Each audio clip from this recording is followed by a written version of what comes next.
Жылдам хабарнама. Ассалаумағалейкум, құрметті көрермен, бізді тамашалауда және де бір ғана лайк түймесін басуды ұмытпаңыздар. Индонезияда жер сілкінісінен кейін 2 күн үйінде астында жатқан 500 бала құтқарылды. Бала зардап шекпеген, тек аштықтан азап әлсіреген. Құтқарушылар оны әкесіне тапсырды. Анасы жер сілкінісі кезінде көз жұмған.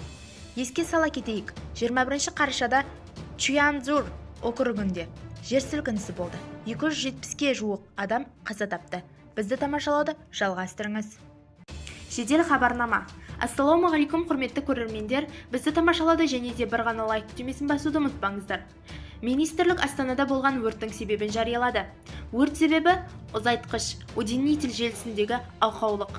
Соның салдарынан электр сымдарының қысқа тұйықталуы болды, делінген хабарнамада.